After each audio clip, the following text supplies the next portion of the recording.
Hey, everybody, thanks for jumping on. I'm here with Karen Johnson down there in Georgia. She's been in the business, this crazy real estate business, for 34 years. Lots of stories to tell, lots of things to share. We're going to have a good time. Stick around. Here we go.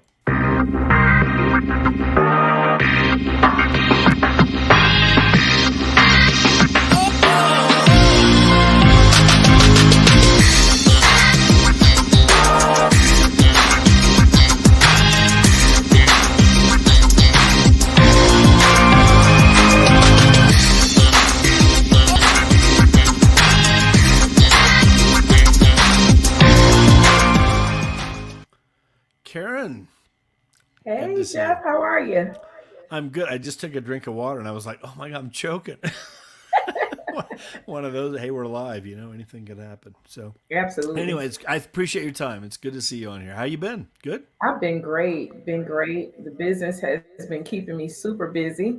Can't complain. I hear you. We are going 10 different directions. It's funny because, I'm seeing the market, there's definitely a shift going on of some sort here. Trying to Hmm. figure all that out. Everybody's talking recession, all this stuff. I don't know where we're going. I know it's out of our control. I do know that It much. really But is. It really it's funny, is. my wife and I think one of the things I'm seeing right now, and we can talk about this in a little bit, but I think it's so important right now for agents to be listing the homes at the right price. We Yes. had one we just put on. I'm seeing a lot of price reductions here. Colorado Springs. It was like 150 the other day, like in one day, price reductions. Wow.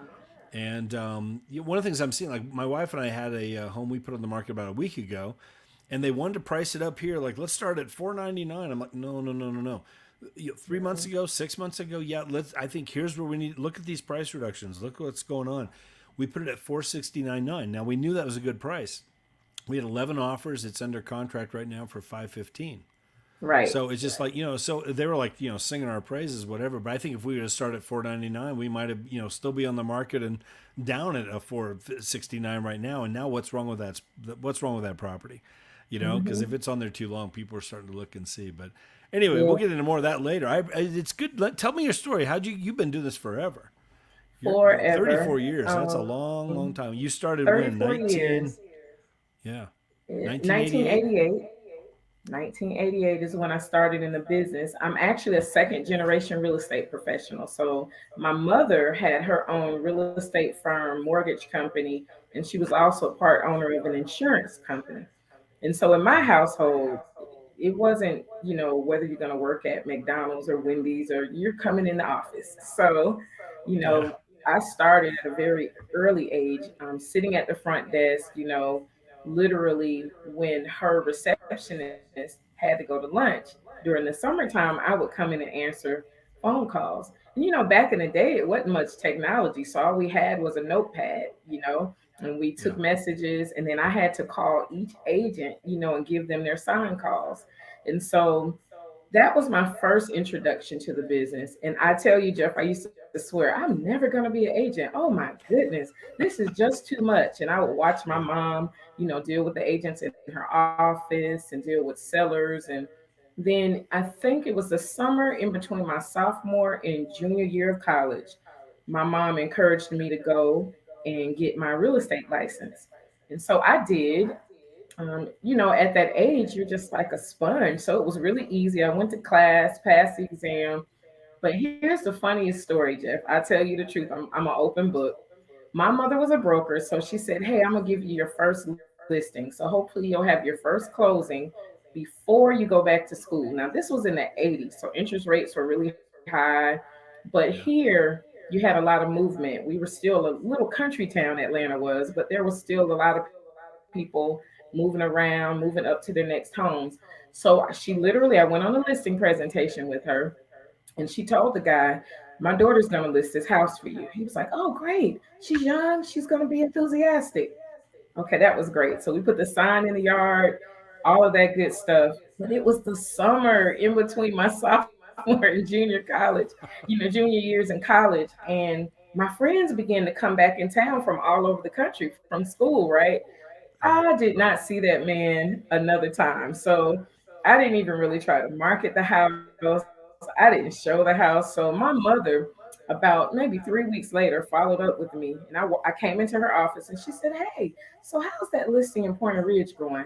And I said, "Oh, I really need to go see him." She said, "Don't worry about it. I already have it under contract. I took your sign out the yard and put mine in. I have it Oh, under contract and it'll be closed in less than 30 days." And she was like, oh my. "You're not ready. You have to grow up. When you make Right. a commitment, you have to make a commitment. This is a life changing act in this man's life." And I was like, "Oh my good." I just felt so bad. She said, "So anything else you get, you've got to earn." She said, "That was my mistake to just hand you a listing over." And she said, "So you're going to have to learn to prospect like the rest of us." And there came Yeah. my career. So I was determined to get me another deal just to prove my mom wrong before I went away to school. And literally, I went door knocking. I went to her next sales meeting and they talked about door knocking. And I went door knocking in this big neighborhood. And about 2 streets over, a husband and wife listed their house with me, and I was able to close it. It probably closed about a week before I went back to school. Oh, nice. Good for you. Was that your first one? It was my very first transaction, yes. Good for you. Well, and I think that's one of the things. If there's, and I know there's going to be, new agents watching this. I mean, we're seeing a major drop, in agents. I think there's been a lot of people, and we see this, in the market. The market's hot, so everybody and their mother goes and gets a real estate license. And I think, we've seen that in the last. I was reading, I think last week it was like 160,000 new real estate agents across the country over the last 2 years. 30,000 did not renew their license the first quarter of this year. Right. So I think we're going to see that continue, throughout the year. I think we're going to see those numbers drop a little bit because, and I think there's that misperception that realtors come in and just we just show up at closing and get this big fat check. Like it doesn't work that way. You got to Right. build a I even business. thought that, Jeff. I really did. I thought, like, this is so much fun. And it is fun. But, It is. the biggest thing that we can learn is how to prospect. And my mom, she really went back to, basics and just said, "Hey, I have to teach you to fish, not fish for you." And so that really, stayed with me for the rest of my life. Right.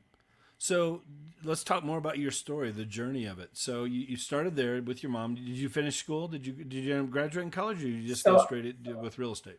So what happened is I went to Jackson State University in Jackson, Mississippi, and Okay. then that next summer I came back and worked for my mom again, and like I really started to get a lot of sales.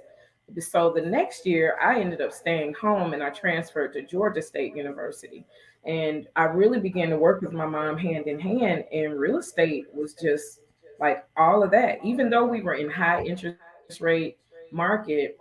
Then remember, they had non-qualifying assumable loans. And so my Wow. mom taught me, the trade of how to go hunt for sellers that had equity and how to show them that they could still sell their houses, even though interest rates were like 14%, 12%. We think 6% is high, right? And Mm-hmm. literally, I began to do that. And, it was a different time, I will say. I believe that door knocking back then was much more safe, but it was something that I began to get really good at. Mind you, though, the funny thing is, I have so many funny stories. I used to have a long ponytail and I looked like a little kid coming up to their door. So I think I really gained traction because they didn't think I was a salesperson. I just looked like a Yeah. little kid knocking on their door. So, Yeah. and then when I began to Just converse selling and Girl talk to the Scout sellers, I cookies or started something over getting listings. there. Hmm. That's awesome. And it's funny. My first deal came. I was sitting at a Starbucks. I Oh, had wow. gone into the office. I was brand new. I'd go into the office, but then I realized pretty quick, like our office, my first broker where I worked, our office was a house that he had bought, and just turned it into the office. There was no signage. There was, just it was a great place to go. But like I realized pretty quick, like I'm not going to pick up any business by sitting in this office all day. So everything I was doing on the computer, I could just do on my laptop out where the people are. So I found myself going out to the coffee shops, and this is 20 years ago, but sitting there, I was at the same Starbucks every day for probably 2 weeks, and I was on the computer all day, making my calls, returning emails, building my website, just all these things you're doing at the very beginning of the business. But I found myself just number one, I got to know all the people working the counter; they all knew who I was, and then I just got myself out there. I would every hour and a half, I would just kind of take a break from my computer. I'd get up and I'd take my business cards and I'd walk around that Starbucks and I'd introduce myself to people and Oh, just, hey, I'm a realtor. Just, just wanted you to know if I can help you. If you know anybody looking to buy or sell a house, I'm your guy, whatever. And just started having conversations. And sure enough, I picked up somebody. They had friends who were military getting transferred from one of the army bases here over to Utah, and they introduced me to them. And next thing you know, I'm meeting them, and I listed their house. I had no idea what I was doing. I put the sign in front of the wrong house, my first house. oh, There's a wow. dumb story for you. Yeah. Oh How did you man. find out it was the wrong Fortunately, it was one of house? those cookie. It was one of those cookie cutter neighborhoods, right, where they all look the same. And it was wintertime here in Colorado. It was like in Ah, January, February. And I'm out there. I'd met these people, and that night I go over on my way home to pound the sign in front of the house, and I put it in there, and I go up to the door and knock on the door, and this little Japanese lady answered the door, whatever. And I'm like, oh shoot! Like it all of a sudden it hit me like, oh wow, it's the house next door.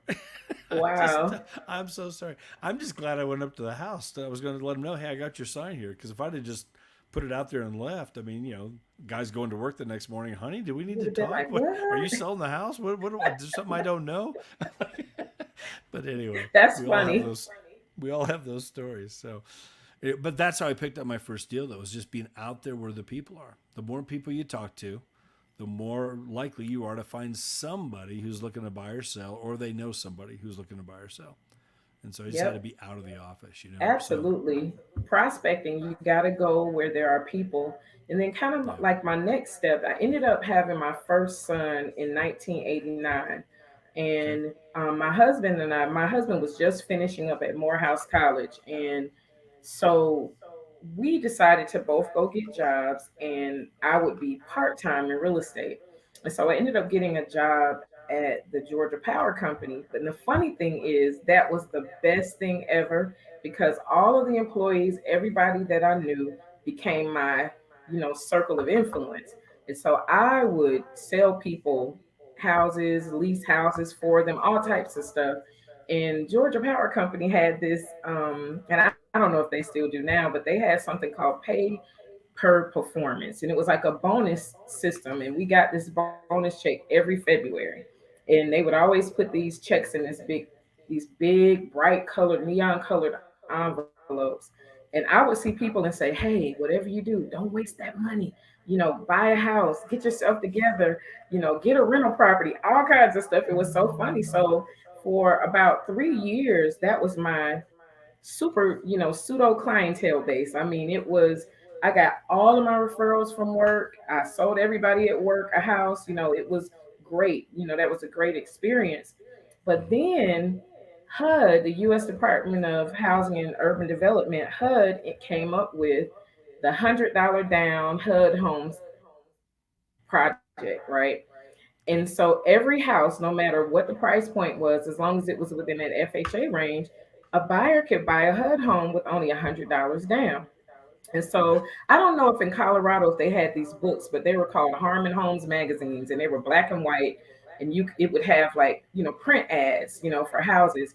And I put an ad. Me and my husband put an ad in for HUD homes. We were flooded. We had like 1,000 calls one weekend, and oh for my because people's goodness, like, well, how can I get in a house for $100 down? And it was true because back then HUD's, the seller paid the closing costs. Like a buyer could literally put $500 down for earnest money and get the 500 back at closing, right?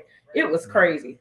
So I began to sell so many houses while I was there that I resigned from my job because the job was in the way of my real estate career. And that kind of launched me to the next level. Right. Did you ever start a team along the way? Did you have any teams, or were you just an individual agent on your own? So I did have a team. So I went to one of the big brands after that, as my career Okay. really took off, and we started a team there.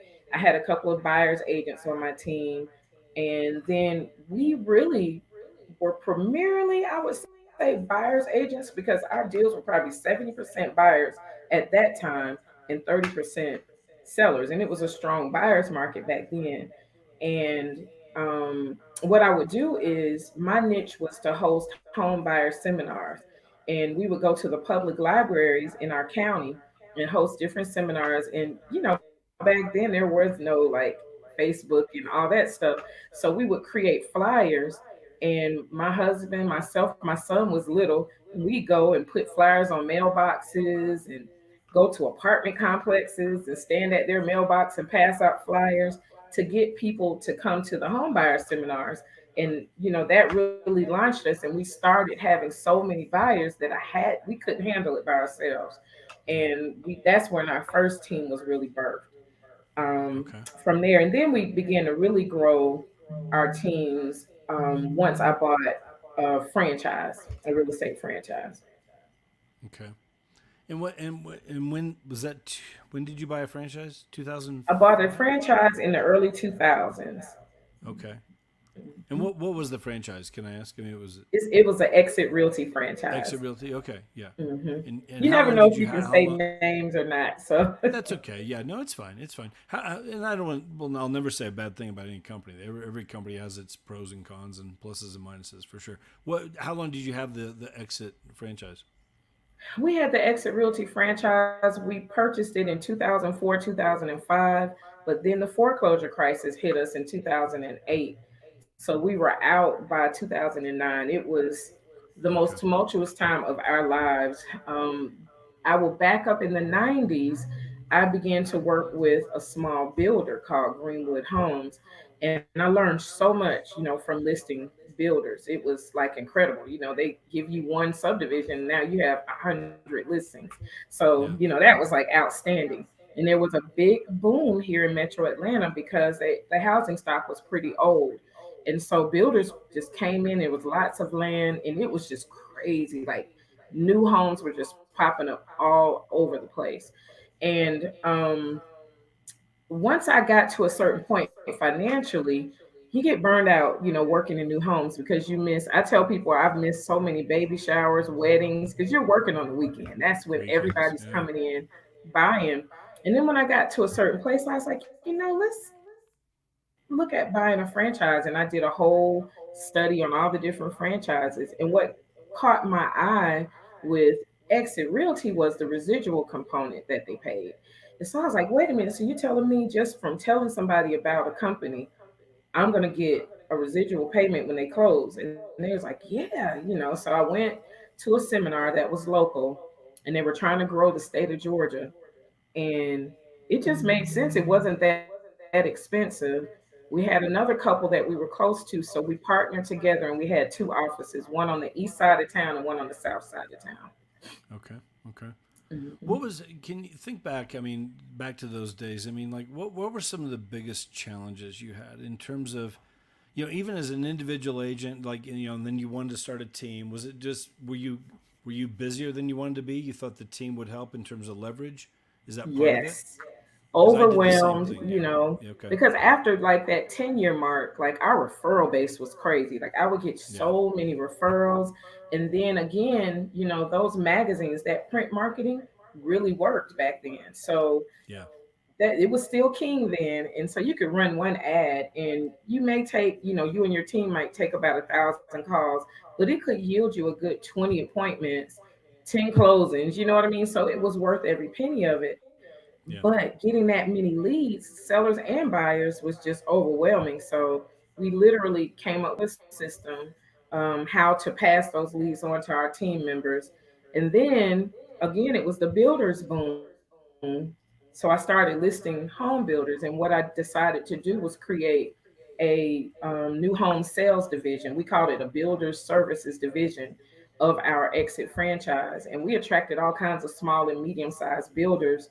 And so I created a training platform. So the agents that came in, they had to go through the training classes in order to be able to sit on site for the builders. And that was wonderful. I will tell you, it was such a great model. It really worked for us. And then the death of the 80/20 hit. And so when they Yeah. got rid of the 80/20, our market that was our key market, most of my builders were that middle market builder. Back then they were building probably anywhere between 400 to $600,000 properties, right? And most of our clients were self-employed or business owners, so they were attorneys, doctors, business owners. And so of course they're not going to show all their income on their tax returns. So those 80/20 stated loans like were really key to my business base. And I remember like yesterday, it was in September, and they came to us and said, guess what? We can no longer offer as of Friday, this coming Friday, we cannot offer an 80/20 loan. Get all the applications in you can get. So I remember calling down my database, telling all my agents, I sent an email out, you better get them, in right now.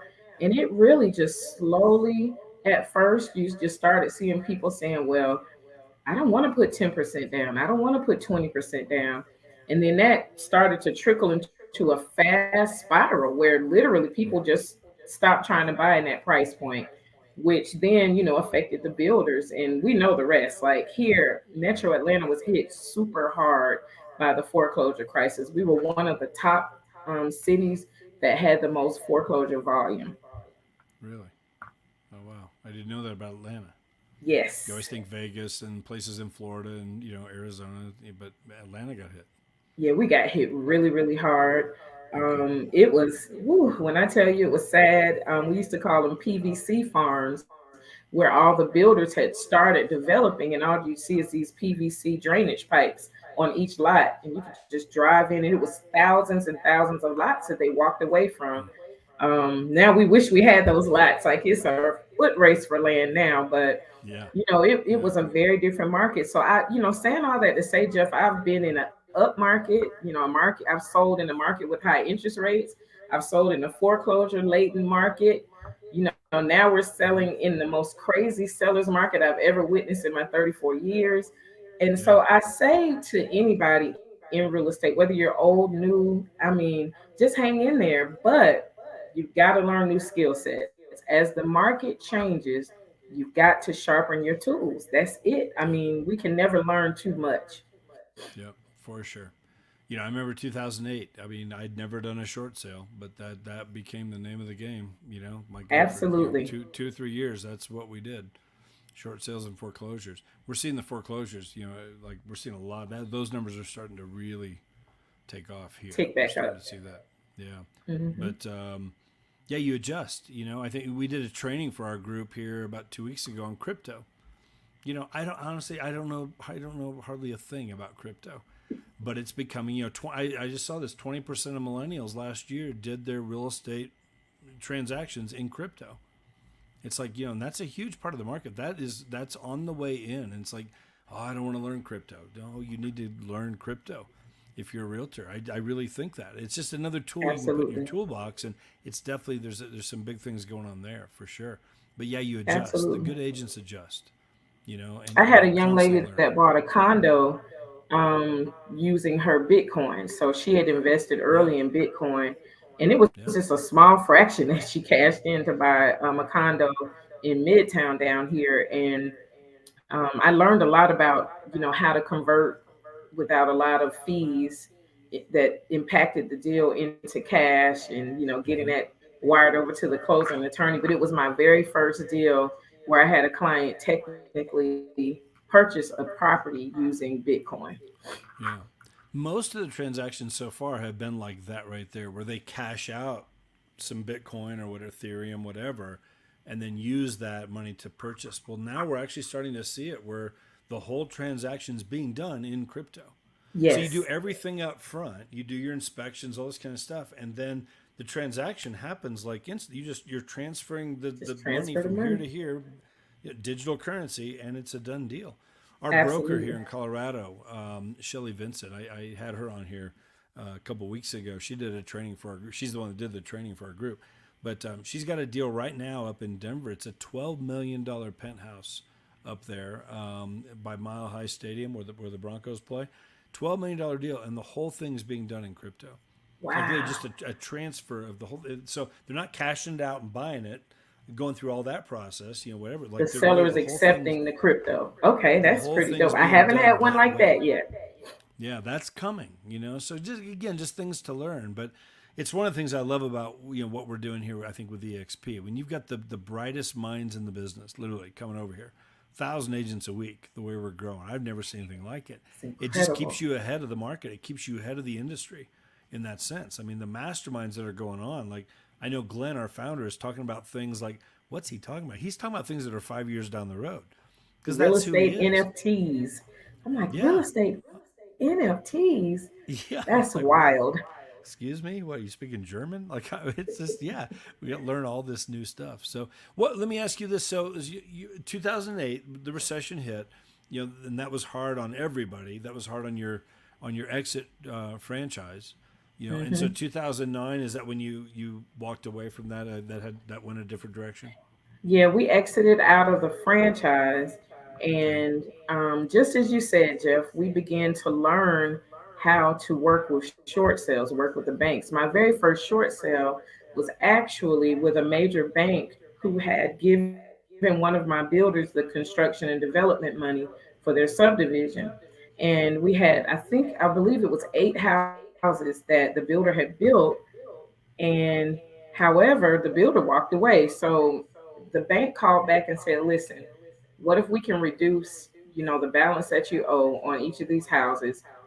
Do you think you can sell them? And that was the very first time. Now, it wasn't called a short sale. That terminology wasn't being used then, but Right. technically that's what we did. The bank took less than what the builder owed, and we sold 6 of those 8 homes before the builder filed bankruptcy. So we were able to really, get some deals done. And from that experience, made me really begin to want to help people on that side. So a lot of other brokers in my area, because we had so many foreclosures, went straight to the asset managers and the banks, and they wanted to list the properties. So one reason why I didn't want to back then, they wanted us to pay all the utility bills. So that just wasn't attractive to me. I was thinking like, huh? Because remember, Jeff, I worked for home builders. And not only did they pay all the utility bills, they paid for marketing, all of that. So I'm thinking, Sure. you want me to pay your gas bill, your electric bill, your water bill on 20 properties that I may sell in 30 days. That just didn't add up for me. So I never Right. jumped in from that side of the business, but I loved helping people with the short sale side. So I worked, tirelessly on that side. And then my current business partner, he jumped in on the foreclosure side where he loved working for the asset managers. And so that was another side. And then that advocacy piece bit me. And I was of leadership. I was part of leadership for our local chapter of the National Association of Real Estate Brokers. And we're one of the oldest Black trade associations in the country. I mean, we're a real estate trade association. And I Uh-huh. began to see a lot of people, really struggling, not knowing what to do, how to, even talk to their banks. And I got into housing counseling at that point. And I was like, I got to learn more. And so I went to NeighborWorks and I took some classes and I learned all about short sales and loss mitigation and how to help people do modifications. And so for about 2 years, that was really all that I did, short sales and mods, and really just helping people in our community, keep their homes, because they had paid for years. I had one couple, they had paid 24 or 25 years on a 30-year mortgage, and they were about to lose their house. And it was just heartbreaking. Wow. And so I helped those people actually get a modification. That was one of my first ones. And so that advocacy piece kicked in during that time when it was really needed. Yeah. Wow. That's crazy. 24 years they'd paid. 24 years more worth of Wow. mortgages. Yep. Okay. When did you first see EXP? How long ago? So remember, I was a broker owner for Exit, and Mm-hmm. most of us were attracted to Exit because of the residual component in it, and but Right. we had grown to be really close to a couple of other brokers in our network, and there was a broker who was down in Hinesville, Georgia, near Savannah, near the military bases, and Okay. he said, KJ, have you heard of EXP? And I was like, what is that? Did Exit change their name? And he was Right. like, no. He's like, but listen, they make Exit's formula look crazy. Like we were just chasing after nothing. I said, what do you mean? So he told me all about, EXP, but mind you, it was brand new. It was a baby company. I want to say this was maybe 2011, maybe Oh, wow. 2010, somewhere in there. I mean, the company was brand new. but Wow. somebody from Texas had told him about it. And so he was like, "Well, what do you think about it?" So I said, "I'm Googling. I don't even see anything. Like, I don't know anything about this company." And we both blew it off way back then. He was like, "Me either, but I keep hearing people talking, and I know like you're a researcher, so that's why I'm calling you." And I was like, "My research is telling me we better wait." Isn't that crazy? Yeah. So we just didn't act on it, and Yeah. I ended up just becoming an independent broker, me and my business Okay. partner. And so we were just humming along. We had about just a few agents, about 10 agents in our company, but we were doing very well. And then Calvin and Terry Gleaton, they were active in our local NARAB chapter. And Calvin Yeah. said, "Hey, I want to take y'all to dinner. I have something I want to tell y'all about that I think that's going to be really good for you." And so we were like, "Oh, okay. Well, what is it? Why, how come you can't tell us now?" "No, I need your undivided attention." So we went to dinner, my business partner, Bilal Sharif, and Calvin and Terry. And Calvin said, "Turn your phones off, turn your phones off," because he was real serious about it. And he Yeah. went through the presentation, and I was blown away. I immediately connected with the concept because remember, I was a exit broker. Right. And so I understood the power of the residual aspect.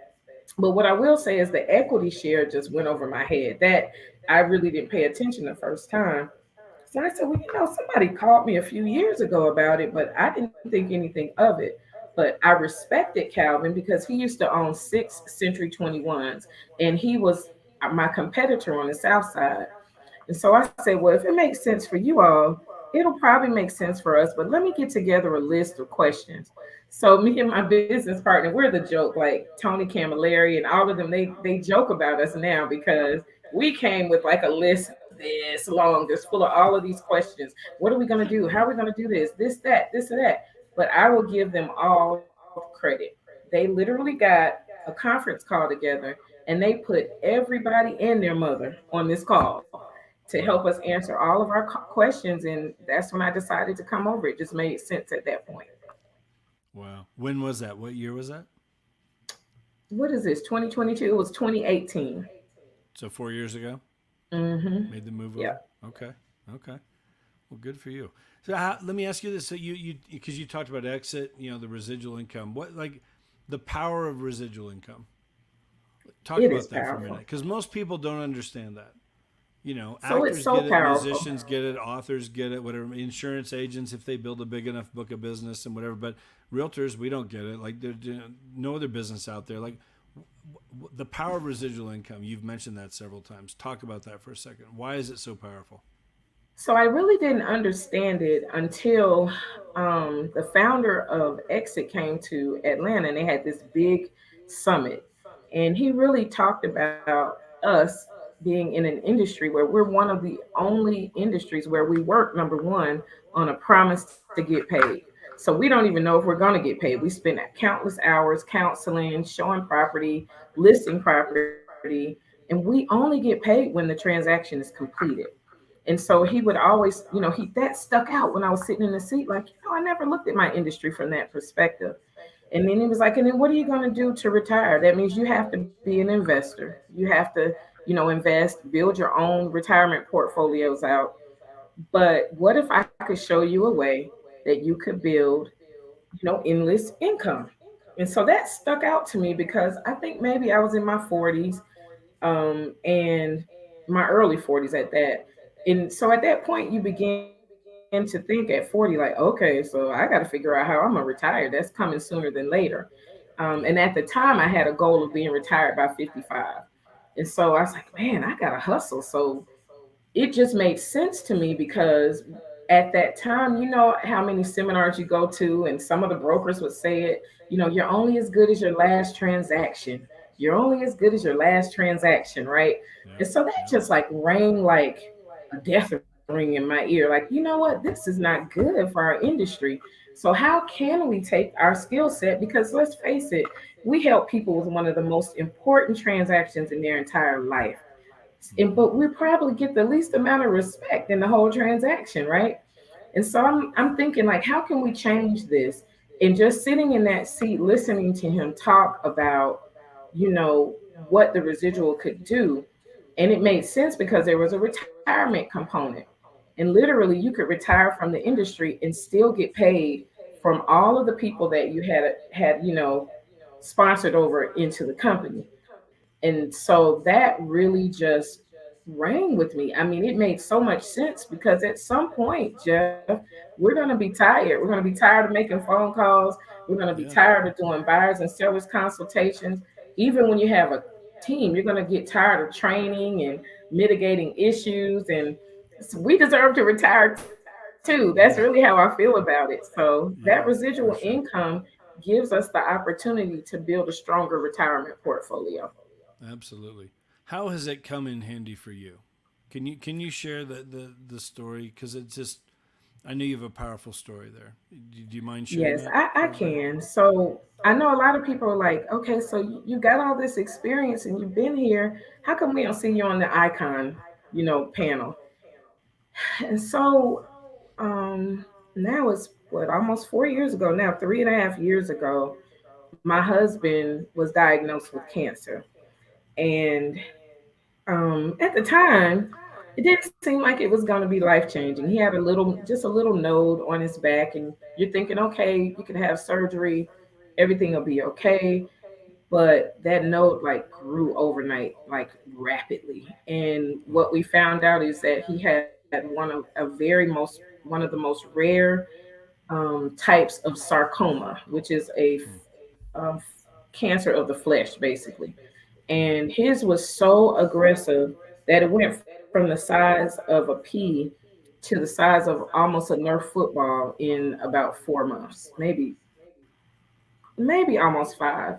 So you know how the healthcare industry is. It took them forever just to get him scheduled for surgery, all these things. And so finally, he went through surgery, but everything was very tumultuous. It flipped our family upside down.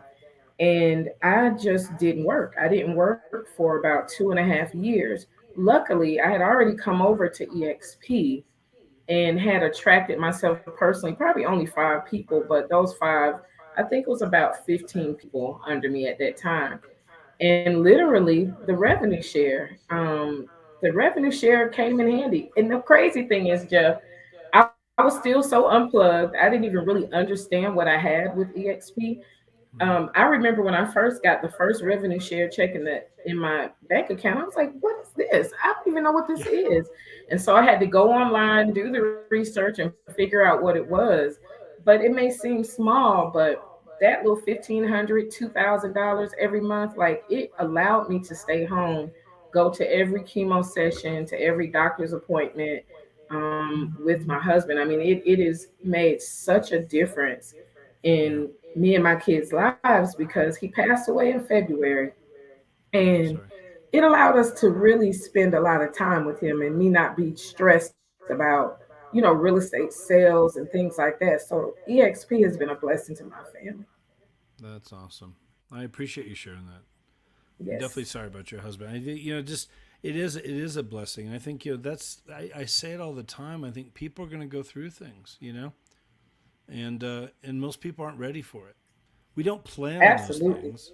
Nobody wants to And plan on them. You don't expect going to the doctor and all of oh a sudden you no, get this not at diagnosis, all. or any number of things. I mean, we've seen, it could be a car accident. There's just, life happens, And that's what and I it's going to tell a happen to lot of everybody. agents, don't Yeah, take it for granted. When absolutely. we're doing well in our industry, I don't care what company you work at. When you're doing well, you're happy, you're clicking on all cylinders, people always are attracted to you, period. They're going to be like, well, man, you're doing so good over there at XYZ company, so tell me Yeah. more about it. And so many other companies don't reward the agents and brokers for bringing people on. It's just a natural thing. When you're doing well, you're happy, you're learning more, you're going to Hmm. attract other people to the company that you work at. And Yeah. me having been in the industry, whether I was at my own small company or a big box company, I always attracted other people to the same brokerage I was at. And so this just made sense. I'm telling you, it made a lot of sense. And then came the Yeah. pandemic. Now, this was crazy. This was really exciting for me. So the pandemic came in the middle of all of this. And so we had nothing but time, right? Remember, just time. Yeah. And we were already blessed to have a virtual platform. And a lot of Yeah. my counterparts were just going nuts. Like they couldn't go in the office, they couldn't do this, they couldn't do that. And I found myself saying, well, if you were over here with us, like we already have all of that in place. Like we're not putting it in Yeah. place. We have Sky Slope. We have, EXP World. We didn't panic because our whole world was already online.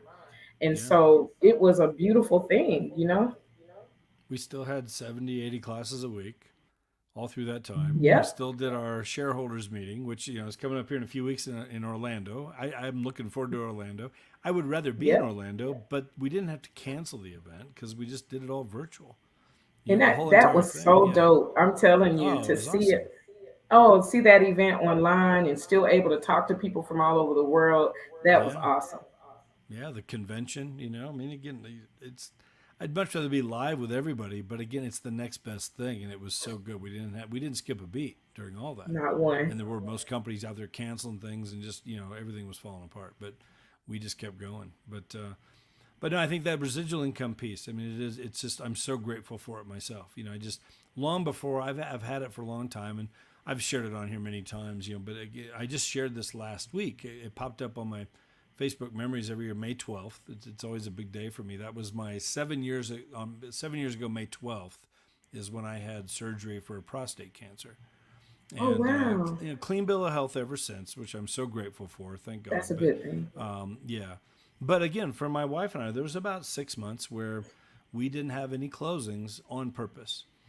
Because we didn't have to stress over the finances. We had enough money coming in between another business that we have and some rental properties and whatever. We Yep. could settle in. Let's focus on your health. Let's focus on the kids. Let's just get good family time. Let's heal from all this, and then we'll get back out there and do what we got to do. And most agents, I mean, 2 or 3 months, you're out of the business. You're done. You're done. Your business is gone. And what can that, next thing you know, bankruptcy and all kinds of stuff that happens there. We hear those stories from agents that Yes. just for whatever reason, and life happens. So I do appreciate the fact that we have several streams of income here, and that residual piece is a powerful piece. And Truly a it makes blessing. sense. I think some people are like, oh, I don't want to reach out to agents, and I tell people all the time, you don't have to reach out to anybody. If it's good, you're going to share it. But you're also going to have Exactly. agents asking you about it. I had an agent here several weeks ago on LinkedIn. I don't even know who she is. I wouldn't know her if she knocked on my front door right now. But she reached out to me on LinkedIn. Hey, I see you with the XP. Can you give me a call? I got some questions. And I showed her a presentation, and she's in the process of joining us over here. I mean, so you just never know. That's going to happen more and more as time goes on. Absolutely. But I just had yeah, lunch with a young lady that same thing. She saw me on, she said Instagram, and we met for lunch. And she's like, okay, I'm coming to EXP. Give me about 7 to 10 days. So, yeah, it just makes sense. Like I said, it didn't matter whether we were paid anything or rewarded in any way. When you're happy and you're doing well, people are going to be attracted to you and want to work at the same brokerage. So why not come somewhere where we're appreciated for that and that we are yeah. rewarded for attracting other great agents? For sure. Well, and it just makes sense. We're owners of the company with that equity, with the Yes, stock bonuses. So, just like the owners of all the companies out there, they want to build their companies. The more agents that are there, the more closings they have, the more money the owners make. We're owners over here. We can also share in the revenues of the company. It's no different than any other model out there in that sense. I just don't have the absolutely. liability of being a broker. You A had that lot. liability, when you were there, and that's Ooh, a huge you see piece me of going crossing away. my eyes on that one. It's a Yeah, lot. I tell you, I do not miss it in any way.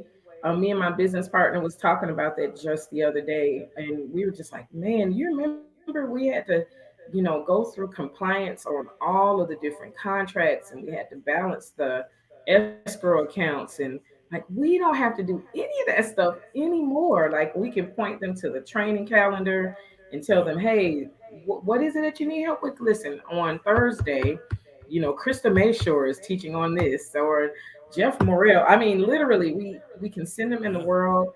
Also another one thing that Calvin and Terry Gleaton did is they created a, a kind of a community of agents of people that they have attracted, and they call nice. the community the Wealthy Group. And so now it's over 200 of us. And literally all of us who come in with different expertises, we actually teach different modules at masterminds every Monday and Friday morning at 8:30. And so this month, Awesome. I'll give you an example. It's the month of May, and we dedicated the entire month of May to getting more listings, becoming a listing agent. And every module was going over the process step by step. So one of the first ones was how do you market for sellers? Then the next one is the listing presentation. Then the next one is you got the listing, and this is what me and my partner did this past Monday, which was yesterday. How to Hmm. properly price your property, how to do a CMA, and not just for residential, but I have a lot of land experience from working with builders and new homes Right. experience. So we taught on those three property types on how to properly price those properties. So Nice. we have an extra layer of training for the agents that we attract. So not only do they get the 50 plus hours in the world, but they also get all of this great, expertise in our group as well. So, I Yeah. mean, it's just been a blessing for me. I can't say more about my That's decision to awesome. come to EXP and how great it's been for me and my family. Yeah. Yeah. And if you're an agent at another company and you're watching this and you know Karen, reach out to Karen. Reach Hear out about to the me. wealthy group. That's awesome. And so we have freedom team, and we do the same thing. We do a training every Tuesday. We do another one on Thursdays. Our Tuesdays are geared towards transactions and stuff. Like this morning, we had one on client events. Now that summer's here, we have a guy that he's picked up just a ton of business from just client appreciation events and all different. And we did a mastermind, just all different ideas, everything from movie nights That's to awesome. at the at the theaters to barbecues where you have your lender and photographer come in, and the photographer takes pictures and they get more business out of it, and you send those pictures out to everybody and getting referrals and all kinds of stuff with that. We had a really good training this morning, mastermind. We did the crypto one that was in our group. We did one a couple weeks ago. Michael Higdon did a whole training on probates and estates, Oh, and which wow. I'd never. I mean, I've had a couple of those, but I've never focused on it. But we did a whole training for an hour on that. He's doing 2 to 4 deals every single month with probates and estates. He's had 160 closings in the last 6 years. Like, it's just something I Whoa. hadn't thought about. But again, the mastermind process that goes on here, and we're doing this, you're doing it on Mondays and Fridays or whatever. We're doing it Tuesdays and Thursdays. It's like, man, oh man, it's like I've got notepads down here that are, the pages are falling out. I got to buy one of those Filled. remarkable things, Yes. get myself organized. But anyway, And I can tell you there's that's lots going something on. that's so attractive, Jeff, is that this is a culture because I have worked at some of the other big brands, Sure. and everybody shares together. Like, everybody's like, hey, you can come join our mastermind. We're going to be talking about this week. Or, here's Yeah. a tactic that's been really working for us in Florida or in Colorado. Or, so the level of sharing is just unmatched. And just as you Yeah. just said, though, listen, if we're all productive and we're all producing and closing, then the market value of our entire company goes up. So as a shareholder, it would behoove Yeah. me to help another shareholder, Yep. increase their Exactly. business and do well.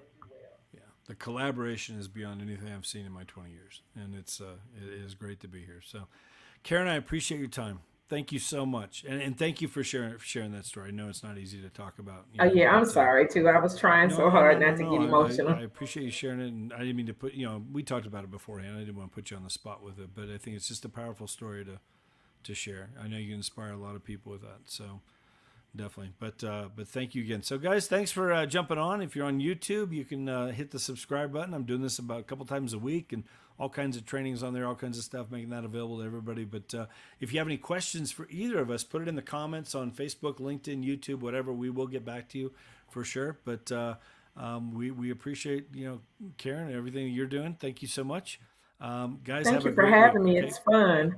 thank you. We'll see you soon. Okay, take care, everybody.